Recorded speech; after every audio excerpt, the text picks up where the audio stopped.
Today we have Denise Carew and Daphne Crane.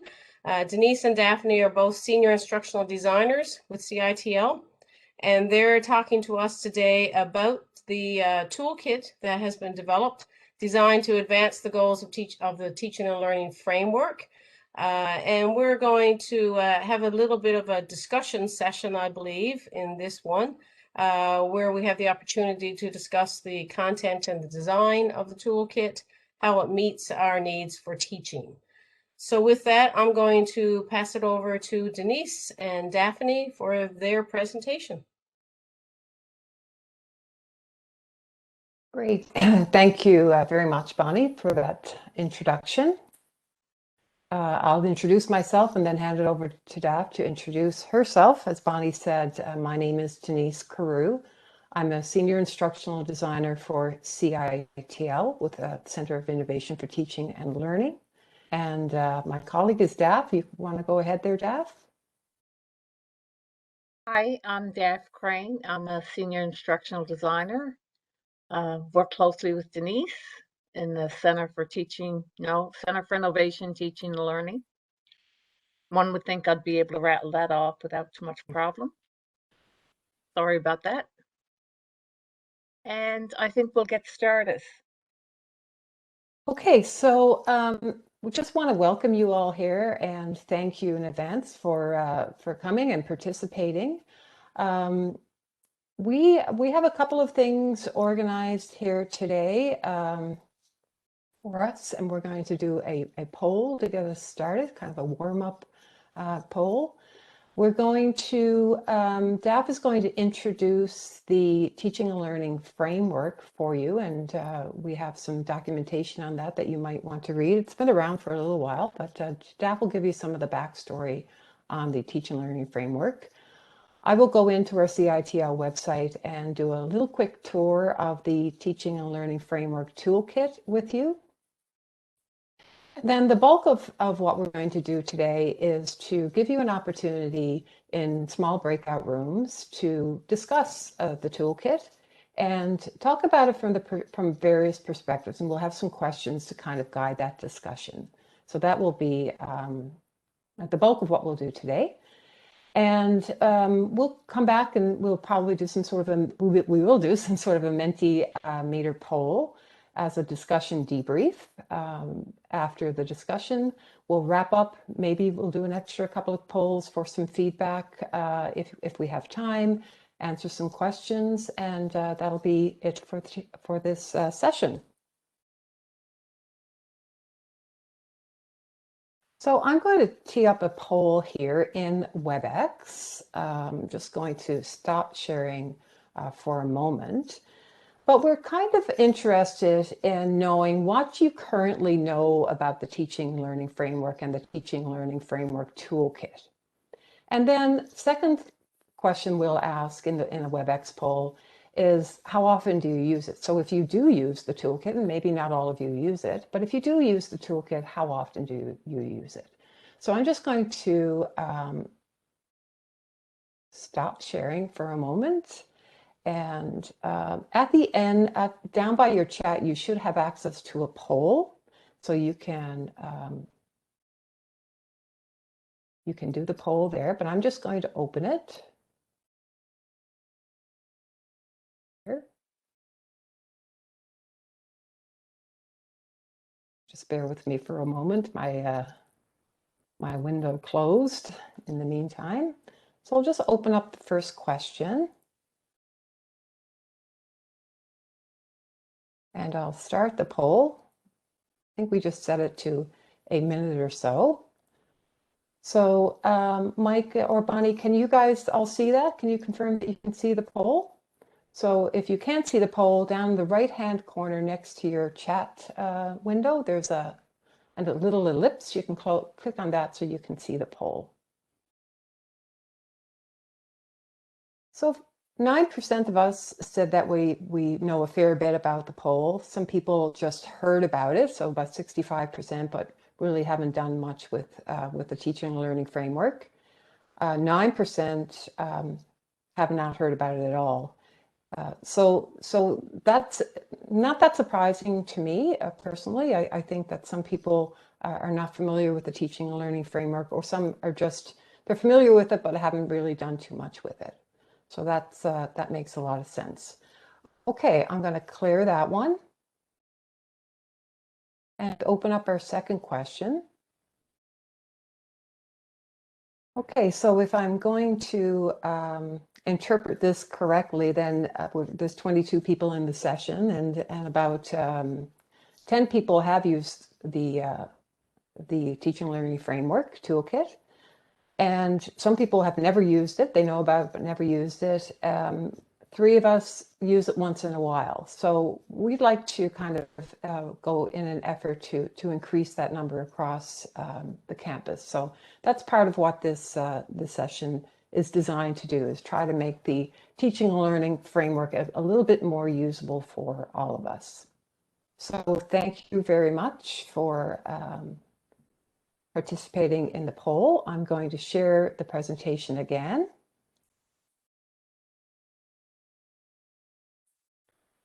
And hand it over to Daphne to introduce you and give you a little bit of a backstory on the teaching and learning framework. Thanks, Denise. So the teaching and learning framework sort of came about in about 2013, 2014 as a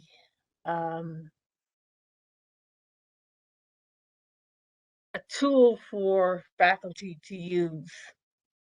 And the first framework came out in about 2016, and then one in about 2000, well, it came out before 2016. It was the framework 2016, and then there was a framework 2020, and now we're into 2023. So the outcome, by the end of 2023, Memorial University will have strengthened the student educational experience, achieved in part through an increase in collaboration and interdisciplinary teaching and learning initiatives. The vision for teaching and learning: Memorial University continues its commitment to innovative and excellence in teaching and learning. Memorial connects learners and educators to each other, to the community, and the world, to create and exchange knowledge and advance the greater good of society. Students transform into graduates with superior qualities to contribute knowledge and expertise locally, nationally, and internationally.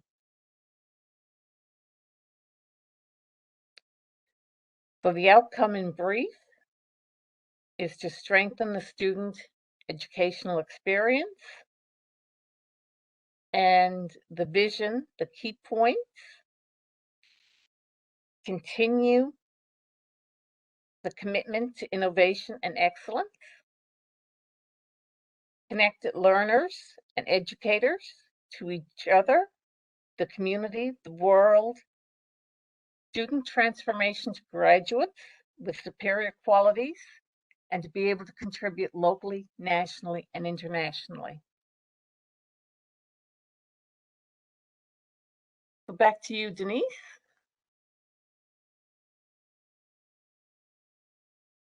You're mute. Thank you. Thanks very much, Daph. I'm going to just put up this slide that shows the student educational experience at the heart there of the teaching and learning framework, and kind of how we enhance that student and educational experience through accessibility, engagement, and success. So those are the three pillars, if you will. I'm going to actually go into the Teaching and Learning Framework Toolkit and just show you around a little bit. So it's on our CITL website, as you'll see here.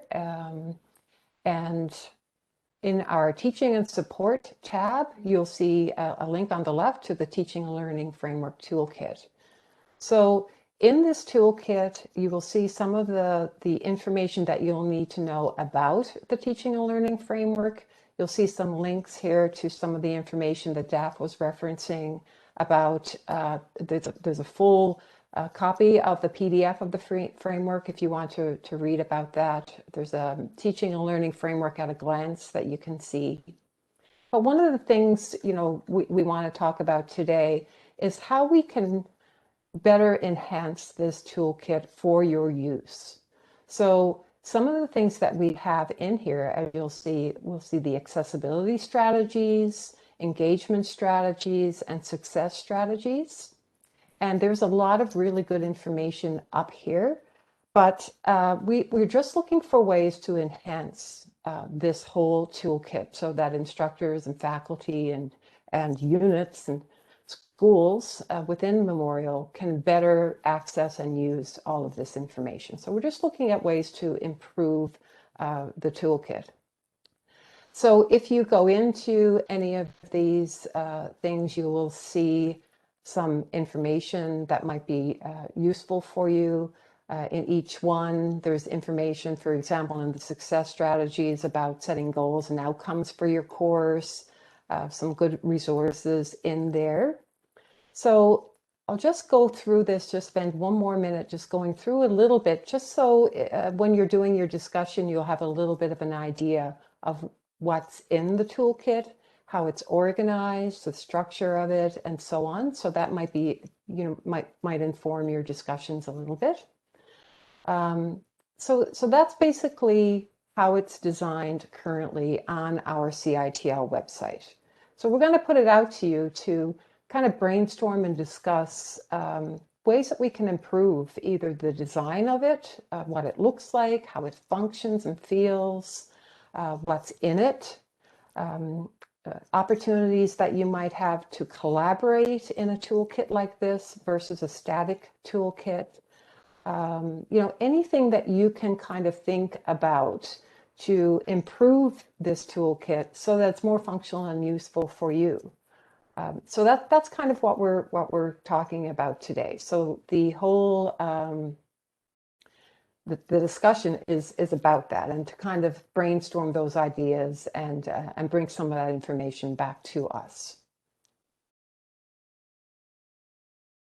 So back to the presentation. This is what we're doing, and maybe Daph, you might want to say a little bit more about the discussion, and I can put the questions in the chat window for us.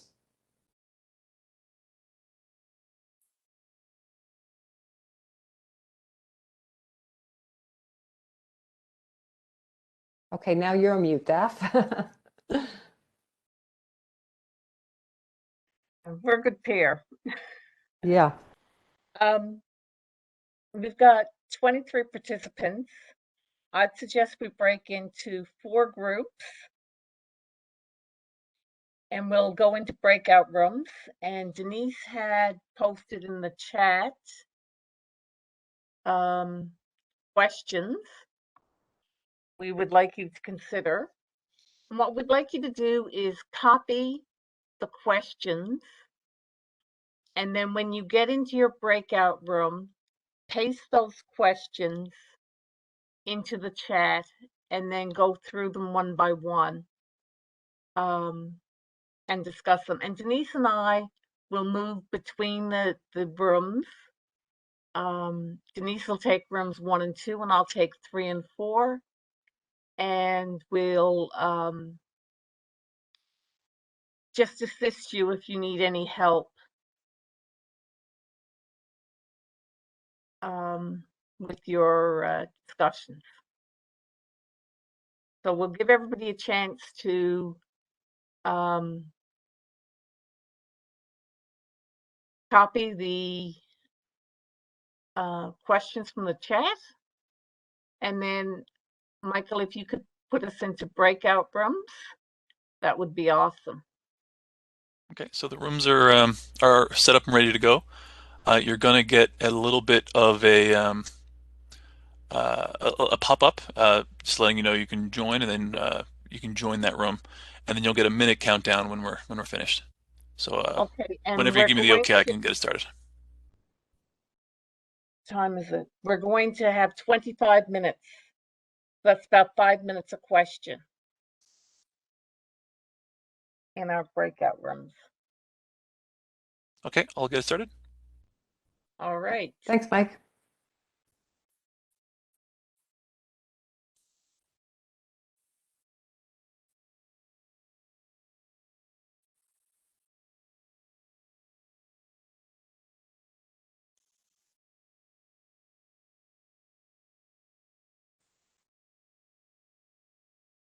For me, the instructional resources page is just much easier to, I found it much easier to navigate. I didn't use the teaching and learning framework toolkit at all over the past 2 years because quite honestly, when I clicked on it, I didn't see anything that was easily accessible. It was okay, if you want to talk about this, you got to go to see more, and then you got to read this long thing, and then eventually you may get to a list of resources, which I actually never ever got to because I just clicked on the first thing and it was like, okay, this is not what I'm looking for. But when I was in the instructional resources page, it was quite evident to me that yes, I have this list of things, and right, that's sort of what I'm looking for, and it was much easier to navigate. So I think, again, to sort of paraphrase some of what we were talking about in our group, it whatever this toolkit ends up looking like, I think it needs to be easy to access, and I don't think we should have those two sort of what seem to me to be competing resources, right? We just need a repository of resources that can be easily accessible by faculty or instructors. Great. Thank you, Jeanette. I think there was someone else who wanted to mention something.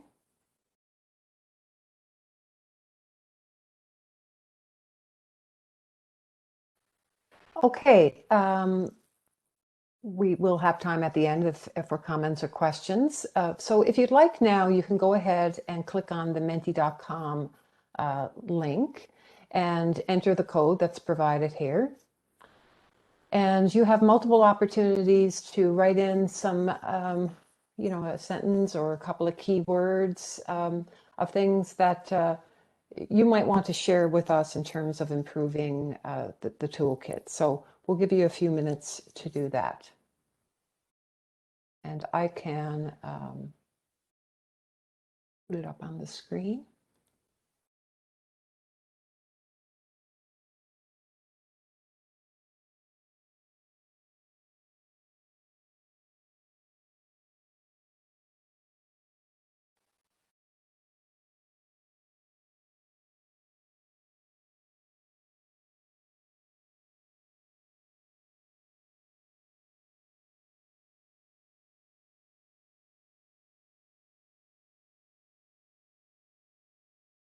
Okay, so some suggestions are coming through here. Sitemap, a couple of people have mentioned that. Clickable initial map. That sounds good.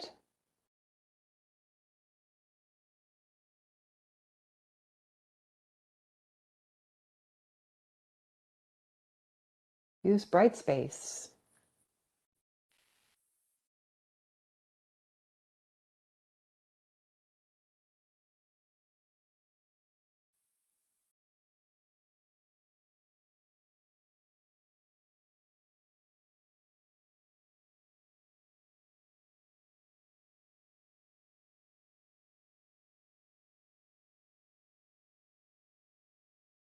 Excellent suggestion. Repository of examples, what worked and what didn't.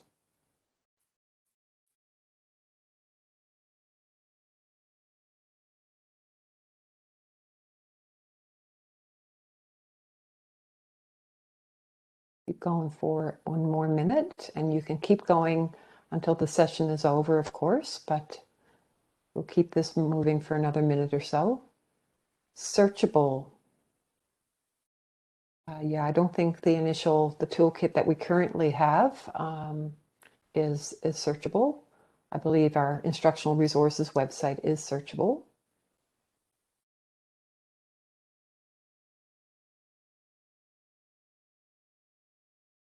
Easy to navigate. ways to explore things either by area. So for the toolkit, success, engagement, accessibility, or by type of information, testimonials, examples. That's excellent suggestion.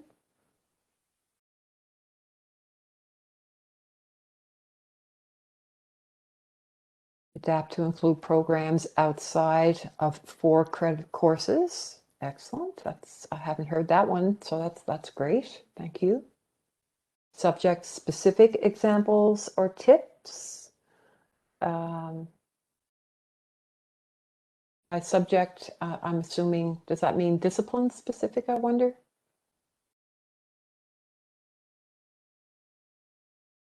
Or to teaching and learning. Yeah, to teaching and learning. I understand now. Sorry.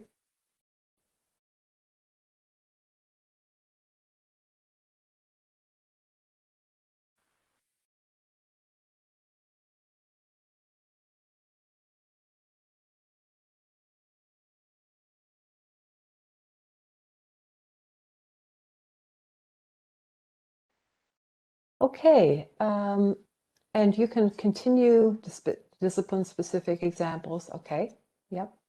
And people can continue to share there if you want to do that, absolutely.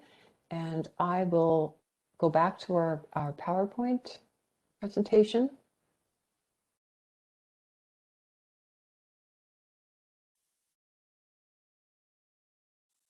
Oops.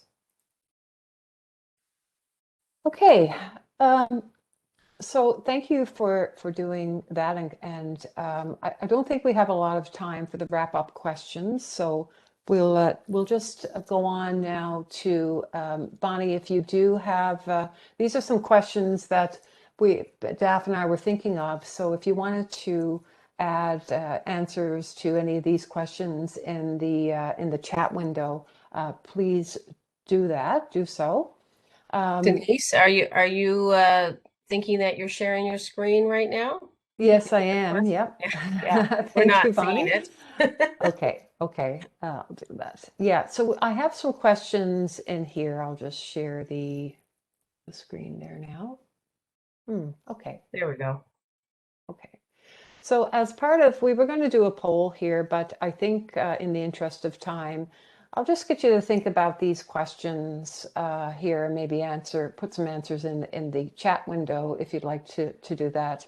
If you're interested in being part of a group of people who might look at this toolkit, you can certainly do that, or you can email one of us post-meeting.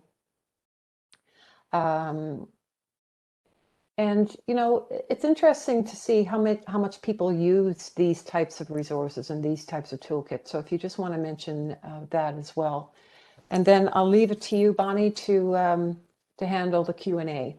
I know we only have 5 minutes, but hopefully that'll do the trick. Yeah, so we have about 5 minutes left. If anybody has any answers to the questions that Denise has put on the screen, you can certainly type them into the chat and we can capture those answers that way. Or if anybody has any questions that they would like to ask Daphne or Denise about the toolkit, you can either just let me know in the chat that you want to ask a question, or you can type it in the chat. We have, as Denise said, about 5 minutes left.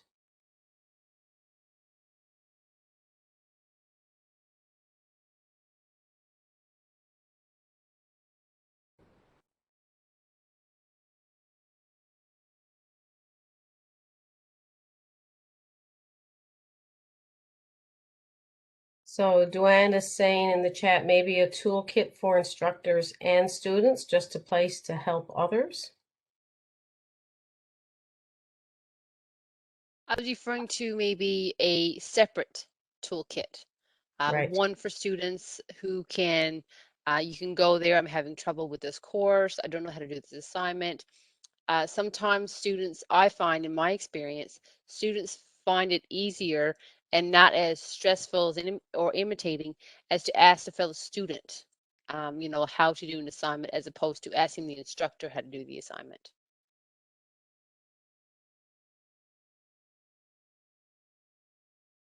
Okay, thank you, Duane.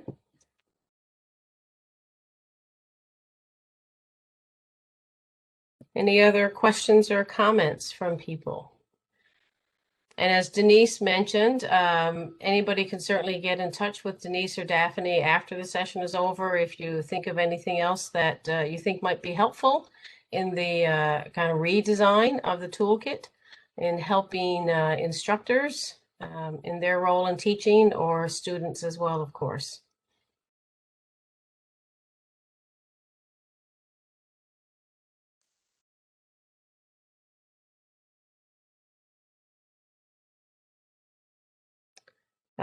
Shane has a question or a comment, so go ahead, Shane. Thank you, Bonnie.